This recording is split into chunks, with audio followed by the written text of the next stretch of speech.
हाँ, आज अपन अपने फर्स्ट कैप्सूल की शुरुआत करने जा रहे हैं। जैसा कि मैंने आपसे पहले प्रॉमिस किया था कि मैं आपको परमानेंट 5 बजे, ठीक मॉर्निंग के 5 बजे आपको क्लास आपको मिलेगी, ठीक है। तो मैथ्स के अपन परमानेंट चलाएंगे, ये 13 कैप्सूल अपने मैथ्स के बनाएंगे। उसके बाद में आपको आज एसएसटी का कैप्सूल भी मिलेगा, ठीक है। लेकिन आज संडे है, इसलिए मैंने सोचा कि अभी एक अपलोड कर देता हूँ, ठीक है। आप इसकी पढ़ाई करो, फिर सेकंड दिन में दे दूंगा। बाकी वरना परमानेंट आपको 3 कैप्सूल लेने हैं टाइम टू टाइम, वो आपको सुबह मॉर्निंग में 5 बजे मिल जाएंगे। फिर आप जब आपकी मर्जी पढ़ लेना, लेकिन पर डे 3 कैप्सूल आपको कंप्लीट करने ही करने हैं, ठीक है। तो आज अपन करेंगे मैथ्स का फर्स्ट चैप्टर, वास्तविक संख्याएं, रियल नंबर्स। आपने इस चैप्टर में कुछ भी नहीं पढ़ा हो, मैं ऐसा मान के चल रहा हूं, या पढ़ा तो अच्छी बात है। ऐसा मान लो कि 0 पढ़ा है, फिर भी फुल मार्क्स आएंगे। इसमें कितनी तरह के क्वेश्चन बनते हैं, बस वो पढ़ लेना है। बाकी जब अपन एमसीक्यूज लाइव टेस्ट लूंगा तब तो छोटे वाले क्वेश्चन और तैयार हो जाएंगे। बाकी बस जो आज का कैप्सूल ले लेगा, उसके बाद में इस चैप्टर को दोबारा पढ़ने की बिल्कुल भी जरूरत नहीं है, बिल्कुल। बस इसको आपको एक प्रॉमिस ये करना है, एक अलग रजिस्टर आपको जरूर बनाना है जिसमें इस पूरे के पूरे चैप्टर को नोट करना है। बस पूरे 13 के 13 चैप्टर का अलग कैप्सूल सीरीज का रजिस्टर बना लो, बड़ा सा 300-400 पेज का, उसमें आपको करना है काम। देखो, पहला क्वेश्चन लेता हूं मैं। इस टाइप का क्वेश्चन आएगा, जैसे मैंने कोई भी संख्या ले ली, कोई भी वैल्यू ले ली, मैंने कहा कि 440 के अभाज्य गुणनखंड बताओ, prime factors of 440, prime factor पूछ लिए। तो 1 नंबर का क्वेश्चन प्राइम फैक्टर में आपके आएगा, वो चाहे 440 हो, चाहे 5005 हो, चाहे 640 हो, कोई भी हो सकता है, लेकिन क्वेश्चन ये एक ही आएगा। नंबर चेंज हो सकते हैं, बाकी बोर्ड में कुछ चेंज नहीं होगा। सोल्यूशन कैसे करना है, देखो, आपको सिस्टमैटिक ढंग से लिखूंगा पूरा स्टेटमेंट के साथ में, वैसा ही बोर्ड के एग्जाम में जैसा लिख के आना है वैसा बताऊंगा। आप ऐसे लिखेंगे, प्राइम, दोनों मीडियम को पढ़ने अपने एक साथ, ठीक है। प्राइम फैक्टर्स ऑफ 440, ठीक है, यानी कि 440 के अभाज्य गुणनखंड, ये बात लिखेंगे। और फिर आप 440 के ऐसे अभाज्य गुणनखंड करके दिखा देंगे वहीं पर। सबसे पहले आपको क्या करना है कि अगर किसी भी संख्या का, किसी भी नंबर का लास्ट डिजिट 0, 2, 4, 6 और 8 हो, ध्यान से समझो, यहां पर कोई भी संख्या हो, चाहे कोई भी नंबर हो, उसका लास्ट डिजिट देखना है। अगर वो 0, 2, 4, 6, 8 है तो आपको 2 से डिवाइड करना है सबसे पहले। अगर इनमें से, जैसे कि इसका लास्ट डिजिट 0 है, ठीक है, तो इसका मतलब इस संख्या में, इस पूरे नंबर में 2 का भाग जाएगा, ठीक। 2, 2, 0, फिर 2 से किया तो 1, 1, 0, फिर 2 से किया तो 55। अब जिसकी लास्ट डिजिट, फिर सुन लो, लास्ट डिजिट अगर 0 और 5 हो तो ऑलवेज 5 का डिवाइड जाएगा, हमेशा 5 का दो। 0 हो तो 0 में 2 का भी चांस है, लेकिन अगर 5 है तो 5 में पक्का जाएगा। हाँ, कभी कभी 3 का भी जा सकता है, वो बात अलग है। लेकिन 3 की तगड़ी पहचान बता देता हूं, सभी नंबर्स को, टोटल नंबर्स जो हैं, टोटल नंबर यानी सभी नंबर को आपस में क्या करा लो, सम मतलब जोड़ लो। जैसे कि मैंने कहा 3, 4, 2, अब मुझे चेक करना है कि इसमें 3 का जाएगा क्या, तो आपस में जोड़ लो, 3 और 4 7 और 2 9। अगर इनका जोड़ 9 आ रहा है, इसका मतलब इस संख्या में 3 का भाग जाएगा, 3 से डिवाइड होगा ये 3 की पहचान। हालांकि अभी तो इसमें 2 का भी जा रहा है, लेकिन मेरा कहने का मतलब ये है कि बड़ी से बड़ी संख्या कोई सी भी हो, आपस में उनको प्लस कर लो। प्लस करने पर अगर वो 3 की टेबल में आते हैं तो उसमें 3 का भाग जाएगा, ठीक। ये जबरदस्त लो एक्स्ट्रा बात मैंने बता दी, वैसे अपन और ऐसी बातें तो खैर जानते रहेंगे। अभी अपन इस क्वेश्चन पे आते हैं। 55 में तो 5 का ही जाएगा, 11 बार, और 11 में चला गया 11 का, वो तो आप जानते हो। 11 एक प्राइम नंबर है, अभाज्य संख्या, उसमें सिर्फ 11 का ही जाता है। तो इसके अभाज्य गुणनखंड क्या बन गए, वो बन गए 2 की पावर 3, 1, 2, 3 इंटू 5 की पावर 1 और इंटू 11। बस ये आपके आंसर हो गए। ये आपके 1 नंबर में क्वेश्चन आ सकता है। तो आपको इस तरीके से प्रॉपर करके आना है, बाकायदा आपको इसको पावर में लिखना है, घातों में लिखना है, ठीक है। बस 1 नंबर का क्वेश्चन ये होगा, बस संख्या चेंज होगी और कोई फर्क नहीं पड़ेगा। मैंने हालांकि एक क्वेश्चन और लिया है, 5005 भी लिया है, 5005, इसके भी आपको प्राइम फैक्टर करने हैं। तो आपको सेम वही लाइन लिखनी है, प्राइम फैक्टर ऑफ 505, यानी कि 5005 के अभाज्य गुणनखंड करने पर, वो सब आप समझते हो। फिर 5005 के आपको अभाज्य गुणनखंड करने हैं। अब देखो, लास्ट डिजिट 5 है तो 100% 5 का ही करना है। हाँ, 5 से डिवाइड करना, लेकिन कभी कभी चांस है 3 का भी, तो आपस में नंबर को प्लस कर लो। आपस में नंबर को प्लस किया तो 5 और 5 10 ही हो रहे हैं, तो 10 तो 3 की टेबल में नहीं आते, इसका मतलब इसमें सिर्फ 5 का ही डिवाइड जाएगा। ठीक है, 5 का किया तो 1 0 0 1। अब देखो, अब यहां पर क्या है, 3 का तो नहीं जाएगा क्योंकि 1 और 1 का सम 2 होता है, 3 का नहीं जाएगा। ठीक है, ये मैंने नंबर क्यों लिया, ये नंबर वेरी इंपॉर्टेंट है क्योंकि इसके जो फैक्टर निकल के आ रहे हैं, जो इसके टुकड़े गुणनखंड निकल के आ रहे हैं, वो वेरी इंपॉर्टेंट है। वो सारे के सारे अभाज्य संख्याएं हैं, प्राइम नंबर्स है। अब जाएगा 7 का, ये भी प्राइम नंबर है भाई। प्राइम नंबर कौन से होते हैं, अभाज्य संख्या कौन सी होती है, जिसमें सिर्फ खुद का भाग जाता है, जैसे 3 5 7 11, 9 नहीं, 9 में 3 का जाता है, सिर्फ खुद का ही जाना चाहिए। 11 13 17 19 21 23, ठीक है, 21 भी नहीं, सॉरी 23, वही 21 में 3 का 7 का जाता है। इसका 7 में दिया तो 7 एकम 7, बच गए कितने, 3, बन गए 30, 7 4 जा 28, बच गए 2 और 7 3 जा 21। अब देखो, अब इसमें 7 का नहीं जाएगा, ठीक है, तो फिर अपन किसका दें, इसमें दे लेते हैं अपन 9 का। 9 का भी नहीं जाएगा, 11 का जाएगा। यस, 11 कम 11, 11 1 11, बच गए 3 3 33 के 11 3 33। अब जाएगा 13 का, हो गया कंप्लीट। मतलब बहुत शानदार क्वेश्चन, 5 7 11 13, ठीक है। तो टुकड़े क्या हो गए, 5 × 7 × 11 × 13, ये आपके प्राइम फैक्टर हो गए आंसर। अब किसी की पावर 2 नहीं है भाई, कोई सब चारों में चारों एक एक बार है, तो इसका ये आंसर हो जाएगा। तो ये भी बहुत गजब का क्वेश्चन था जो अपन ने ले लिया, ठीक है। आगे चलते हैं, आगे ये है, मतलब मैंने अभाज्य गुणनखंड आपको सिखा दिया, प्राइम फैक्टर 1 नंबर आपका पक्का है, वो क्वेश्चन आना ही आना है, बस नंबर चेंज मिल सकता है, ठीक।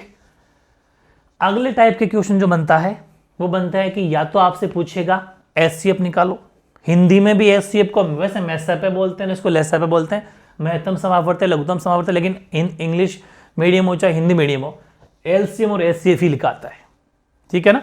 ओके, सॉल्यूशन देखते हैं। अपन सबसे पहले इसका एचसीएफ निकालते हैं।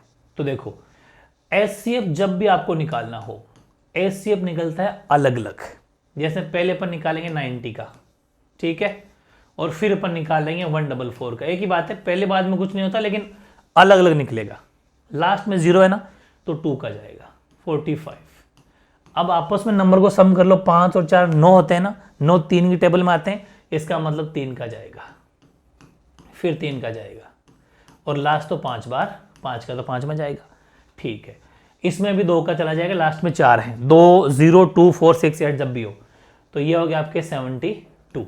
फिर 2 का किया तो गया तो 36, फिर 2 का किया तो 18, फिर 2 से करेंगे तो 9, फिर 2 से करेंगे तो सॉरी 2 से अब नहीं, अब 3 का, अब किसका जाएगा 3 का, 3 का 3 में ये लो, फिनिश।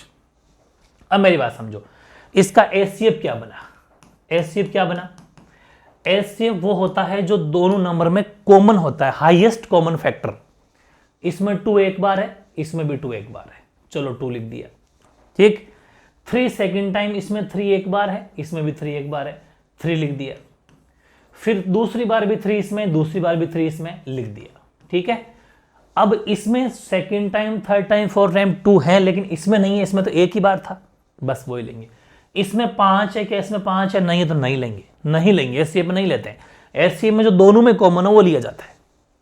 क्या बन गए 18, आपस में मल्टीप्लाई कर लो, 3 3 9 9 2 18, 3 3 9 9 2 18, तो एचसीएफ हो गया आपका 18, ठीक। अब इसी का निकालना है, उसने पूछा ना एचसीएफ और एलसीएम निकालो, एचसीएफ तो निकाल दिया, ये लो भाई एलसीएफ का आंसर आ गया। अब हमारा आंसर निकालना है एलसीएम का। तो एलसीएम जब निकालते हैं तो एलसीएम निकलता है एक साथ, एलसीएम आपको दोनों का एक साथ निकालना है, दो नंबर एक साथ, ये एलसीएम का नियम है, ठीक है। बिल्कुल बेसिक सा क्वेश्चन। सबसे पहले 2 से किया तो इसमें तो 2 का 45 बार, इसमें 72 बार, दोनों में देना है। अब दोनों में से किसी में भी अगर 2 का जाता है तो 2 का देना है। जैसे 45 में तो 2 का नहीं जाता, कोई बात नहीं, 72 में तो जाता है ना, तो उसमें करेंगे, तो 45 को 45 ही उतार देंगे, उसमें जा रहा तो दे देंगे। फिर 2 का क्या 45 में नहीं जाता, कोई बात नहीं, इसमें देना पड़ेगा, ये जा रहा है। फिर 2 से क्या 45 में नहीं जाता बट उसमें जाता है, देंगे। अब 3 का जाएगा, 3 का दोनों में चला जाएगा, इसमें 3 का 15 टाइम चल जाएगा, इसमें 3 बार चल जाएगा। फिर 3 का इसमें 5 बार चल जाएगा, 3 एकम 3 हो जाएगा, लास्ट में 5 का दोनों में 1 1, जब तक पूरा नहीं हो जाता जब तक करते जाएंगे। ठीक है, तो ये इसका कंप्लीट सोल्यूशन हो गया। तो एलसीएम क्या बन गया, अपन एक काम करते हैं यहाँ जगह निकाल लेते हैं। ठीक है, यहाँ पर अपन इस जगह का यूज करेंगे एलसीएम के लिए। तो एलसीएम क्या हो जाएगा, 2 इंटू 2 इंटू 2 इंटू 2, 1 2 3 4 बार है, इंटू 3 3 3 इंटू 3 इंटू 5, इनको मल्टीप्लाई कर लो।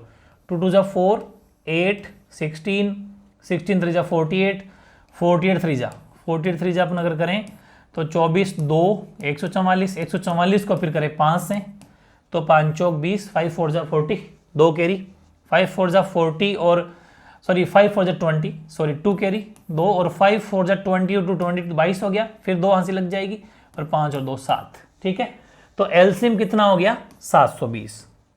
बाकी आप सबको रफ कर सकते हो। तो ये आपके आंसर हो गया। ये भी क्वेश्चन आपके 1 मार्क्स के लेवल का है, हो सकता है कभी 2 मार्क्स में भी आ जाए। तो 90 और 144 का एचसीएफ तो हुआ 18 और 90 और 144 का एलसीएम हुआ 720।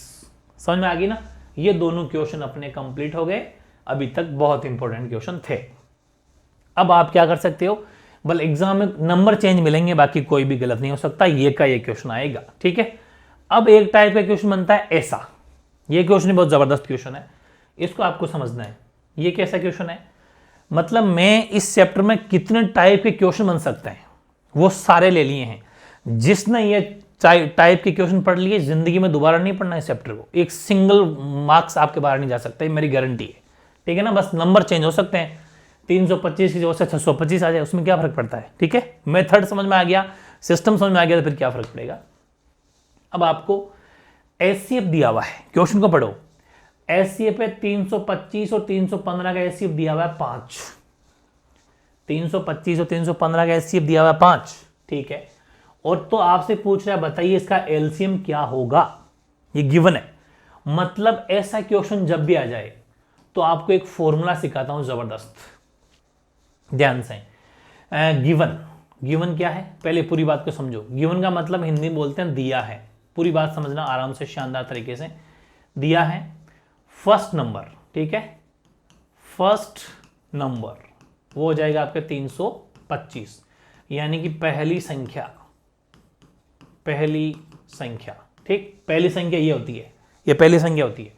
फिर सेकंड नंबर, पूरी बात को समझना, हिंदी मीडियम वाले हिंदी में उतार लेंगे, इंग्लिश मीडियम वाले इंग्लिश में उतार लेंगे। दूसरी संख्या, दूसरी संख्या कितनी है 315। और क्या गिवन है एचसीएफ, एचसीएफ वो कितना गिवन है 5। एलसीएम निकालना है। ठीक, अब आपको यहां पर एक फॉर्मूला का यूज करना है, वो क्या है आप चाहे लिख सकते हैं, हम जानते हैं कि, वी नो दैट। मैं क्या है कि बोर्ड के एग्जाम के हिसाब से लिखूंगा प्रॉपर स्टेटमेंट के साथ में, वी नो दैट, हम जानते हैं कि, क्या जानते हैं कि एलसीएम इंटू एचसीएफ बराबर होता है first number into second number. First number को अपन बोल सकते हैं ए, सेकंड नंबर को अपन बोल सकते हैं बी, ध्यान रखना। तो एलसीएम इंटू एचसीएफ बराबर first number into second number, मतलब इस ए और बी को आपने यहां दिखा दिया कि हमने फर्स्ट नंबर को ए माना है, सेकंड नंबर को बी माना है।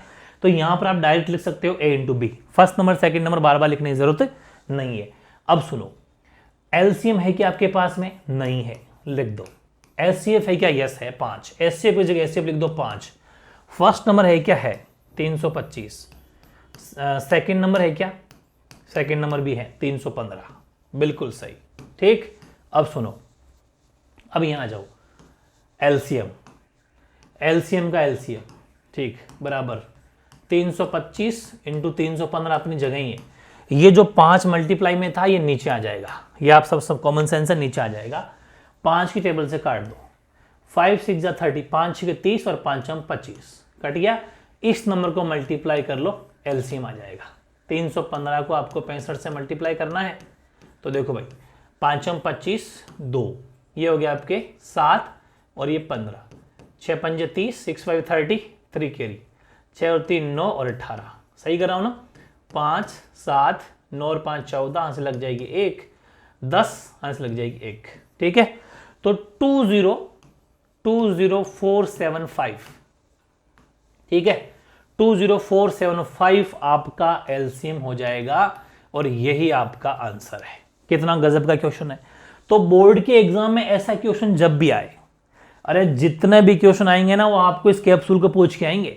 जिसने ये समझ लिया ना इस बात को, पूरी बुक पढ़ने की जरूरत नहीं, स्मार्ट स्टडी करने वाला बच्चा बहुत आगे जाता है। तो स्मार्ट स्टडी करने के दिन आ गए अब, ठीक है।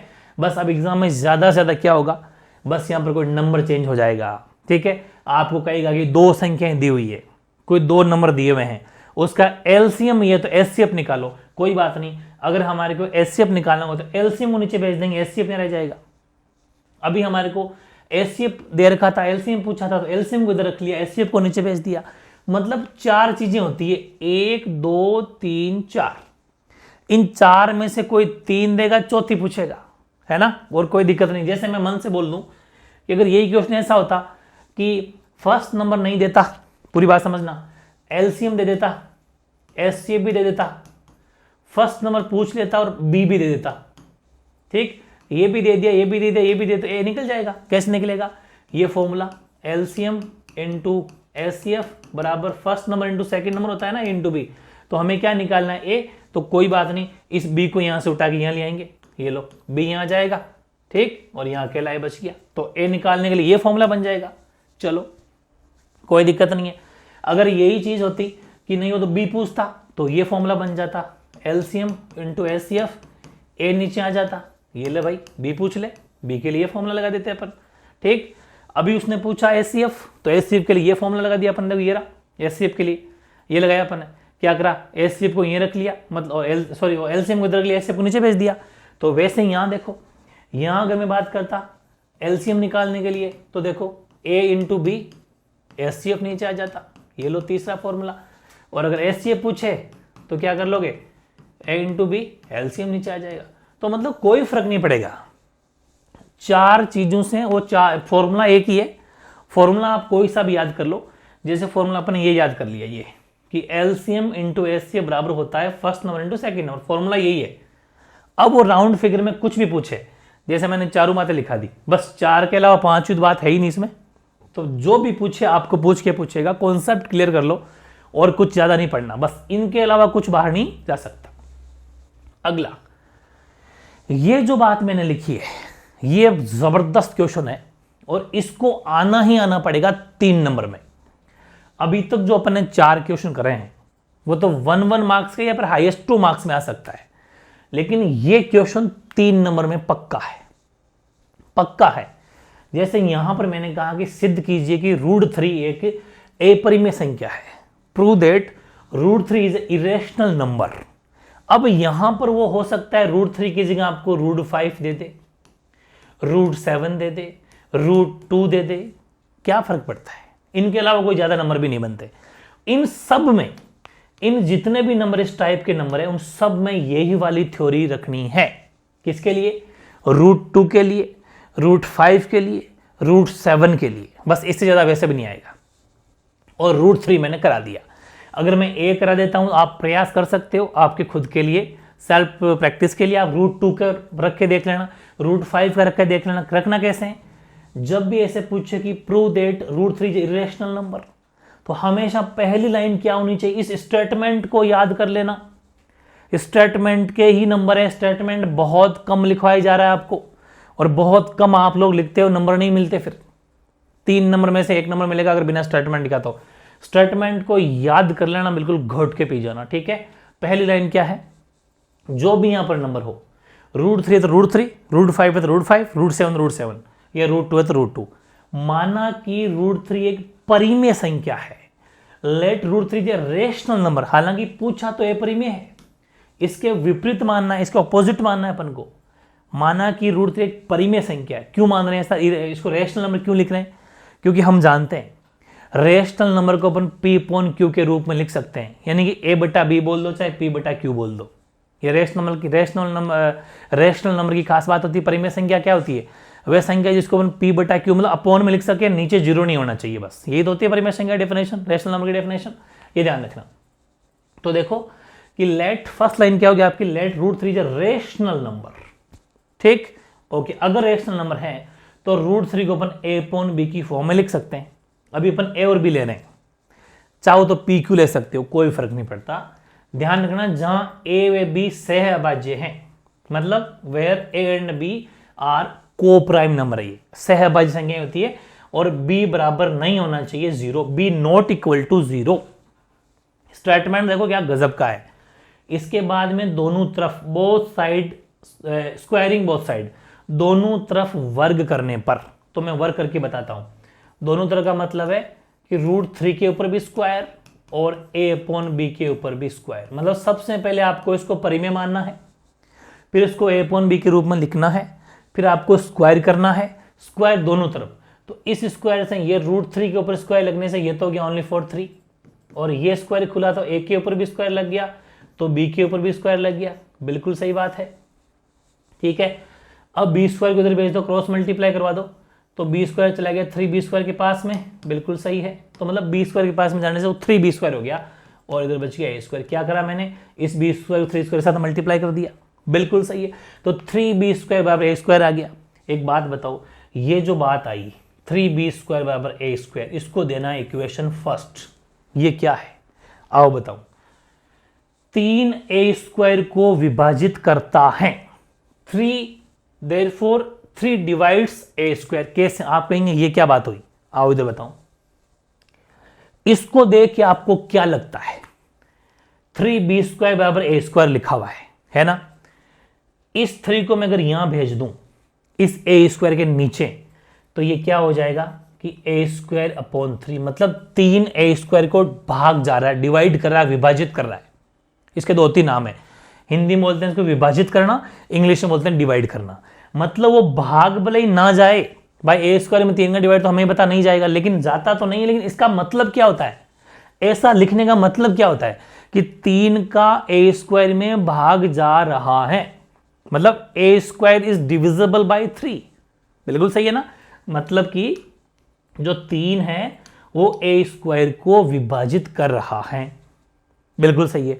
एक बात बताओ, मैं कह दूं कि जो 3 है, पूरी बात समझना, 3 को छोड़ो, आप तो ये समझो कि मैं कह दूं 16 है ना, 16 में 4 का भाग जाता है, बिल्कुल जाता है।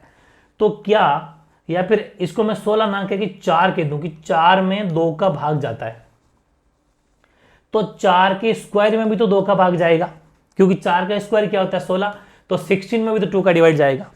ये बात पक्की है। मतलब बस यही सिखाना चाह रहा हूं, क्या उल्टा बोलूं मैं कि अगर 16 में 2 का भाग जाता है, ठीक है, या फिर 4 स्क्वायर में अगर 2 का भाग जाता है, बात वही है, तो उसमें भी जाता है। वही चीज है कि 4 के स्क्वायर में अगर 2 का भाग जाता है तो 4 में भी 2 का भाग जाएगा, बिल्कुल सही है। 4 के स्क्वायर में 2 का भाग जाता है तो 4 में भी 2 का भाग जाएगा। वही चीज यहां पर है कि अगर ए स्क्वायर में 3 का भाग जाता है तो ए में भी तो 3 का भाग जाएगा। बस वही लाइन लिखी है अपने कि 3 ए स्क्वायर को विभाजित करता है तो 3 ए को भी विभाजित करेगा, ए स्क्वायर को करता है तो ए को भी करेगा, बिल्कुल। देयरफॉर 3 डिवाइड्स ए स्क्वायर, तो there will also divide by A. बस ये समीकरण 2, इसको इक्वेशन 2 देनी है। ये प्रॉपर स्टेटमेंट और ये सॉल्यूशन भी आपको उतारना है, ठीक है। इतना तो हो गया। अब सुनना मेरी बात, आगे बढ़ते हैं। आगे क्या लिखा मैंने, अतः हम लिख सकते हैं, एक बात बताओ, ये ही इक्वेशन समझना, बाकी इस चैप्टर में कुछ नहीं है। इसको दिमाग में फिट कर लिया, जिंदगी में कुछ नहीं बोलोगे। एक बात बताओ, मैं सपोज मैंने ये कहा कि यहां पर मैं लिख दिया 25, इस 25 में मैं अगर 4 से डिवाइड करूं, 4 से डिवाइड करूं, या फिर ऐसा मान लो कि मैं 5 से डिवाइड करूं, चलो प्रॉपर समझा देता हूं। 5 से डिवाइड किया, 5 का 25 में भाग जाता है 5 बार, बिल्कुल सही है, प्रॉपर चला गया, 0 रिमाइंडर बच गया, 0 शेषफल बचा।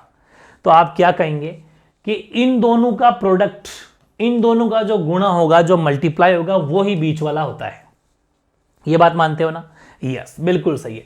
यानी कि 5 इंटू 5 ही 25 है, यही कहोगे ना? बिल्कुल सही है। बस मैं यही सिखाना चाह रहा हूं आपको, ध्यान से आप समझना कि मैंने बस यही काम यहां लिखा है। क्या लिखा कि अपने यहां पर एक बात कही, क्या कही कि 3 है ना, उसका ए स्क्वायर में भाग जाता है, तो 3 में 3 का जो है वो ए में भी जाता है, ये कहा था। तो यही लिखा है यहां पर, a बराबर 3c। कैसे कि a बराबर 3c मैंने लिख कैसे दिया, अपन ने क्या करा कि इस 3 के अंदर इस a में 3 का भाग दिया था। भाई यही तो कह रहे हैं कि 3 का भाग a स्क्वायर में जाता है तो 3 का a में भी जाता है। बिल्कुल सही बात है, 3 का भाग a में भी जाता है। ठीक, तो 3 का भाग a में देने पर c आंसर आया। यहां पर क्या होता है, यहां पर क्या होता है बताओ, यहां पर क्वेश्चन होता है जो निकल के आता है, ठीक है, जो आंसर होता है। तो 3 का भाग a में दिया तो सपोज ये आंसर आया, ये मान लेते हैं। अच्छा सुनो, आप कहेंगे c क्यों माना इसको। अगर आप यहां पर पूरी बात समझना, अगर आपकी इच्छा है कि मैं इसको p बटा q मानूंगा या मानूंगी, तो p अपॉन q अगर मानते हो तो यहां पर r लिख देना। वो जोड़े होते हैं ना, जैसे a b c का जोड़ा, p q r का जोड़ा, बात एक ही। इसलिए मैंने a b माना था ना, इसलिए मैंने इसका जो आंसर आएगा भाग देने पर, जो भागफल आएगा वो सपोज मैंने मान लिया c। इसका मतलब ये हुआ कि जो 3 इंटू सी होगा वही a होगा। जैसे 25 में 5 इंटू 5 हुआ था ना, क्या जबरदस्त क्वेश्चन है कि जो इन दोनों का गुणा है, इन दोनों का जो गुणा है वही तो ये है। बिल्कुल सही है, तो वही तो ये है, इन दोनों का जो गुणा है वही तो ये है। बिल्कुल सही है, बस यही आपको समझना है कि अतः हम लिख सकते हैं अगर 3 का भाग a में जाता है, 3 का भाग अगर a में जाता है तो हम लिख सकते हैं कि a बराबर 3c। ठीक है, जहां c एक पूर्णांक है, so we can write a is equal to 3c where c is a integer. c is a क्या है, c एक इंटीजर है, इंटीजर मतलब पूर्णांक है। बिल्कुल, अब हमने ये बहुत गजब की वैल्यू निकाली यहां पर a बराबर 3c।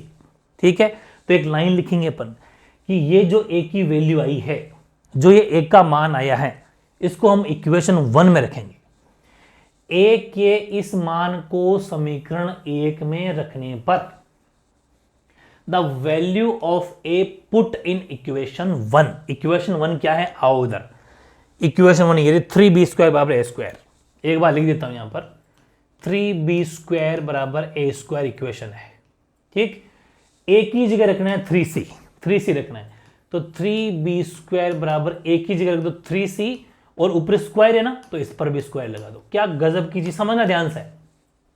हमने क्या कहा कि जो a का ये मान आया है उसको इक्वेशन 1 में रखने पर, a जो इक्वेशन 1 ये रही, इसमें जहां पर भी a है वहां 3c रख दो। तो a की जगह 3c रख दिया, लेकिन a के ऊपर स्क्वायर था तो 3c के भी ऊपर स्क्वायर लगा देंगे, बस इतना सही तो है। तो 3b स्क्वायर बराबर 9c स्क्वायर हो गया, खुलने के बाद में 9c स्क्वायर हो गया। तो b स्क्वायर बराबर 9c स्क्वायर, ये 3 अपॉन में आ जाएगा, इससे ही कट गया। तो b स्क्वायर की वैल्यू आ गई 3 3 जा 9 होता है, 3 3 होता है 3c स्क्वायर। बहुत गजब की चीज आ गई, b स्क्वायर की वैल्यू क्या आ गई 3c स्क्वायर। ठीक है, अब एक बात बताओ, इसको देख के आपको क्या लग रहा है, इसको देख के आपको क्या लग रहा है। क्या मैं एक बात लिख दूं कि अतः जो 3 है, अब इस 3 को इसके नीचे भेजो मत बुलाई, वो एक ही बात है, 3 के नीचे ही जाने वाली है। भाई b स्क्वायर के नीचे मैं 3 भेज दूं तो ये पीछे बचेगा, वो भेजो मत बुलाई। जैसे यहां पर भी अपन ने भेजा नहीं था, बस ये पता चल गया था कि 3 है वो a स्क्वायर डिवाइड करेगा, क्योंकि इसका मतलब यही होता है, क्योंकि ये 3 अगर भेजेंगे तो जाएगा कहां, a स्क्वायर के नीचे जाएगा। बिल्कुल सही है। वैसे ही यहां पर इस 3 को मैं भेजूंगा तो जाएगा कहां, b स्क्वायर के नीचे जाएगा ना। बिल्कुल सही बात है। तो इसका मतलब ये हुआ कि जो ये 3 है b स्क्वायर के नीचे जाएगा, इसका मतलब 3 b स्क्वायर को विभाजित करता है, मतलब b square is divisible by 3। Yes, 3 b square को विभाजित करता है। तो ये तो पहले वाली बात बन गई कि वहां पर जब a स्क्वायर विभाजित करा था तो a को भी करेगा, वैसे ही जब ये 3 b स्क्वायर को विभाजित करता है तो b को भी करेगा, तो b को भी करता है। बिल्कुल सही है। यानी therefore if 3 divides a square, sorry b square लिखना है यहाँ पर, इंग्लिश मीडियम में थोड़ा सा ठीक कर लेना कि 3 is therefore if 3 divides b square, ठीक है, then will be also divisible by b, तो ये b को भी डिवाइड करेगा। एक बात गजब की समझ में आ गई, क्या इक्वेशन 2 ने कहा, देखो वापस आओ, इक्वेशन 2 ने कहा कि जो 3 है वो 1 को और a स्क्वायर को दोनों को विभाजित करता है, मतलब a का भाग a जो है वो डिवाइड करता है a स्क्वायर और 1 को। बिल्कुल सही बात है। और अगली इक्वेशन जो बनी, ये वाली इक्वेशन जो 3 बनाई अपन, ये वाली 3 इक्वेशन है, ये तीसरी इक्वेशन है, ये कह रही है कि जो 3 है वो बी स्क्वायर और बी को भी कर रहा है। इसका मतलब इन दोनों में, ए में और ए स्क्वायर बोल दो, चाहे मतलब बी स्क्वायर बोलूं चाहे बी बोलूं, वैसे ए स्क्वायर बोलूं चाहे ए बोलूं, तो राउंड फिगर में आप तो ए मान लो। ए में और बी में दोनों में एक नंबर ऐसा है जो दोनों में भाग जा रहा है। किसका? 3 का। भाई ए को भी 3 डिवाइड कर रहा है, पूरा पूरा भाग जा रहा है, और बी को भी 3 डिवाइड कर रहा है। इसका मतलब दोनों में 3 एक कॉमन फैक्टर है। ए में और बी में दोनों संख्याओं में 3 एक कॉमन फैक्टर का मतलब है उभयनिष्ठ गुणनखंड है। बिल्कुल यही बात लिखेंगे अपन। समीकरण 2 व 3, समीकरण 2 मतलब इक्वेशन 2 एंड 3। इक्वेशन 2 में तो लिखा हुआ है, क्या लिखा हुआ है कि वो अगर बी स्क्वायर को करता है तो बी को भी करता है 3। इक्वेशन 3 में लिखा हुआ है जब वो ए स्क्वायर को करता है तो ए को भी करता है 3। इसका मतलब समीकरण 1 और 2 में ये बात कही हुई है क्या, कि ए व बी के मान के लिए 3 एक उभयनिष्ठ गुणनखंड हो गया। दोनों में 3, दोनों में कॉमन है, वो दोनों में भाग जा रहा है उसका। In A and B 3 is a common factor. In A and B 3 is a common factor. अब एक बात समझ में आ गई कि अगर इक्वेशन 1 और 2 में 3 कॉमन फैक्टर है, उभयनिष्ठ गुणनखंड है, इसका मतलब यहां पर जो हमारे ये ए और बी है ना, एक्चुअल में क्या रूल था? देखो इधर आओ। अब ये शुरुआत, बस दिमाग को एक्टिव रखना। एक्चुअल में हमने क्या माना था? एक्चुअल में एक बात बताओ, ए और बी है, इस ए और बी में क्या कॉमन है बताओ? एक्चुअल में ए और बी में कुछ कॉमन है क्या? बिल्कुल नहीं। अरे ए अलग है, बी अलग है, दोनों में कुछ भी कॉमन नहीं है। जब किसी में कुछ भी कॉमन नहीं हो तो कॉमन होता है 1। ध्यान रखना, जैसे मैंने कहा कि 5 और 3 में क्या कॉमन है? कुछ भी कॉमन नहीं है, 1 माना जाएगा। जिसमें कुछ भी कॉमन नहीं हो, जिसमें कुछ भी उभयनिष्ठ नहीं हो, उसमें 1 माना जाता है। मैंने कह दिया कि 5 ए स्क्वायर प्लस 6 बी स्क्वायर, इसमें क्या कॉमन है? कुछ भी कॉमन नहीं है। जिस कुछ भी कॉमन नहीं तो 1 माना जाता है। तो एक्चुअल में यहां पर ए और बी में तो कुछ भी कॉमन नहीं है, जबकि हमने साबित कर दिया कि 3 कॉमन है दोनों में, भाग देके भी दिखा दिया। तो यही बात है, चैप्टर थोड़ा सा ऐसा ही है, ये वाला क्वेश्चन, यही बात यहां लिखनी है। परंतु यह इस तथ्य का विरोधाभासी है। किस तथ्य का? कि ए और बी में एक के अतिरिक्त कोई उभयनिष्ठ गुणनखंड नहीं है, अन्य कोई हो ही नहीं सकता। यानी कि but this contradicts the fact that A and B have any common factor other than 1। यानी कि 1 के अलावा कोई भी कॉमन फैक्टर नहीं हो सकता ए और बी में। तो फिर तूने इसमें 3 कॉमन फैक्टर बना कैसे दिया? हमारे यहां पर इस बात का विरोध हो गया, कॉन्ट्राडिक्ट्स पैदा हो गया। ठीक है, इसलिए अतः हमारी कल्पना असत्य है। कल्पना कौन सी? हमारी जो इमेजिनेशन है, कौन सी मैंने इमेजिनेशन? ये वाली कि हमने √3 को रेशनल नंबर मान के a/b में लिख लिया था, गलत है ना? यही बात लिखनी है। मतलब एक बार खुद को सही साबित किया, लास्ट में वापस गलत साबित करना है, बस यही क्वेश्चन है। ये जबरदस्त दिमाग फिट कर दूंगा, चिंता न करो। तो ये लिखना है, अतः हमारी कल्पना असत्य है। असत्य है कि √3 एक परिमेय संख्या, ये जो हमने कल्पना की थी ना कि √3 एक परिमेय संख्या है, ये हमारी कल्पना असत्य है। Hence our assumption that √3 is a rational number is false। यह false है। अतः √3 एक परिमेय ना होके अपरिमेय संख्या ही है, बस ये तो सिद्ध करना था। Hence √3 is a rational number। क्या गजब का क्वेश्चन है। वापस याद कराऊं, मेरे को ध्यान से सुनना आप। चाहे √3 हो, अब ये इतना बड़ा सोल्यूशन याद रखना किस किस में करना है। √3 में, चलो एक नया पेज ले लेता हूं। ये जो सोल्यूशन है √3 में, √2 में, √5 में और √7 में, बस 4 ही पढ़ लेना, प्रैक्टिस कर लेना। इसके बाहर चला जाए तो मेरे को बोल देना नहीं जा सकता। ये बड़ा वाला सॉल्यूशन जो मैंने किया है ना, बड़ा सॉल्यूशन पूरा सी मान के, ये बस इन नंबर्स के साथ करना है। सबसे पहले रेशनल मानना है, सबसे पहले परिमेय मानना है, a/b के साथ में कंपेयर करना है, बोथ साइड स्क्वायर करना है। स्क्वायर करने के बाद में वो चीज या तो a स्क्वायर को डिवाइड करेगा तो a को भी करेगा, उसको इक्वेशन नंबर 2 दे देना है। फिर आगे चलेंगे, फिर हम वापस चेक करेंगे और ए और बी के बाद साथ में मान लेंगे सी को, ठीक है। सी मानने के बाद में फिर वापस वही बहुत सारी स्क्वायरिंग करेंगे, वो चीज़ ए वाली जो चीज़ आई थी उसको इक्वेशन 1 में रख देंगे, इक्वेशन 1 में रख देंगे, तो फिर वो रखने से वो बी स्क्वायर और बी को भी डिवाइड कर देगा। फिर हम देखेंगे जो ए स्क्वायर और ए को डिवाइड कर रहा था वो बी स्क्वायर बी को भी कर रहा है, तो दोनों में वो कॉमन फैक्टर बन जाएगा। लेकिन हमारी कल्पना जो हमने यहाँ पर गलत अजम्पशन हो गया, विरोधाभास पैदा हो गया। कैसे कि किसी भी इस नंबर के अंदर बताओ यार ए के अलावा कोई कॉमन फैक्टर हो सकता है कि नहीं हो सकता, जबकि हमने तो साबित कर दिया 3, 5 या जो भी इनमें से जो भी है। अभी जैसे अपने ही लिया तो 3 हो गया, आप लोग 2 हो जाएगा, 5 हो जाएगा, 7 हो जाएगा, तो वो हो गया जो कि हमारा गलत है। इसलिए जो भी नंबर इनमें से वो परिमेय ना हो के अपरिमेय है, मतलब रेशनल ना हो के इरेशनल ही है ना गजब का सॉल्यूशन। ओके, इन सब के लिए तो करना है ये वाला सॉल्यूशन, 1 पेज, 2 पेज और 3 पेज वाला सॉल्यूशन, ठीक है।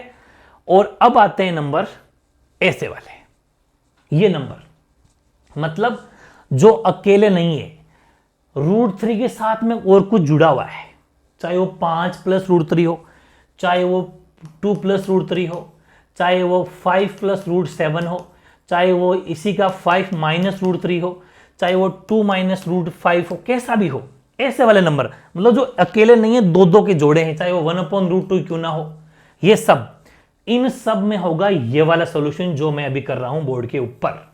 समझ में आ गया ना, ये वाला छोटा सॉल्यूशन है, ये छोटा सॉल्यूशन है, और वो जो अपन किया था बड़ा सॉल्यूशन है, ठीक है ना।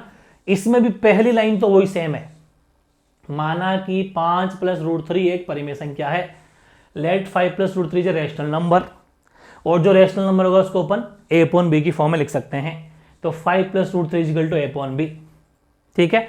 वापस इतना तो सेम ही है जो उसमें लिखा था, जहां a व b सहभाज्य है, b ≠ = 0, where a and b coprime और b ≠ = 0, ठीक है ना। अब इसमें तो कुछ भी नहीं करना, जब ये 2 जोड़े में नंबर आते हैं ना, इसमें छोटा सॉल्यूशन करना है क्या। अब आप पूछोगे क्या करना है इसके अंदर, वो तो बताओ। बिल्कुल सही है, इसमें रूट की जो भी वैल्यू है उसको अकेला बना दो बस। जैसे कि √3 है ना, ये लो साहब √3, a/b अपनी जगह ही है, 5 को इधर भेज दो, 5 इधर आके आ जाएगा, माइनस में अभी प्लस में है ना, वो इधर आके माइनस में आ गया, इसके नीचे 1 रख लो, तो √3 बराबर एलसीएम भी आ गया, तो b से तो b कट गया, a बार इसका b तो ये हो गया 5b, बस इतना ही करना है, इतना ही करना है। इक्वेशन 1 √3 बराबर a - 5b बटा b, बस हो गया सॉल्यूशन पूरा, ठीक है। आओ इधर थोड़ी बातें लिखनी है बस, कि a व b पूर्णांक है और हम जानते हैं, अब सुनना मेरी बात, हमने यहां पर ये a और b जो सहभाज्य संख्याएं ली है, a एंड b, ये देखो मैंने b क्या लिख दिया, इसको हटा देता हूं, a एंड इसको हटा देना, सिर्फ b है वो, a and b coprime, और इसको अपन को प्राइम भी है, और ये a और b पूर्णांक भी, इंटीजर तो है ही है ना। ध्यान रखना पूर्णांक क्या होते हैं, इंटीजर, हालांकि मैंने इस पर एक सेपरेट वीडियो बना रखा है, कौन से पूर्णांक होते हैं, कौन सी अभाज्य संख्याएं होती है, मतलब कौन से इंटीजर होते हैं, कौन से प्राइम नंबर होते हैं, कौन से इवन होते हैं, कौन से ऑड होते हैं, सारा एक लिस्ट बना रखी है, उसको मैं पिन कर दूंगा वीडियो में, वो अपने अलग चैनल के ऊपर अपलोड है, वो आप देखना टाइम मिले तो जो भी इंटीजर होते हैं, पूर्णांक संख्या होती है ना, 0, 1, 2, 3, 4, ये सब प्राइम नंबर होते हैं, सभी के सभी रेशनल नंबर होते हैं, प्राइम सॉरी नाम आ गया, सभी के सभी जितने भी पूर्णांक होते हैं, जितने भी इंटीजर होते हैं, वो रेशनल नंबर होते हैं, सभी के सभी परिमेय संख्याएं होते हैं। तो ध्यान रखें, बस इस नंबर में सिर्फ रूट को अकेला करो और ये वाली थ्योरी रट लो, ये थ्योरी रट लो, याद कर लो, बस इतनी सी है। ये दोनों मीडियम की लिखी इसलिए पेज भरा, बाकी इतनी सी है, इतना सा सोल्यूशन है, ये इंग्लिश मीडियम है।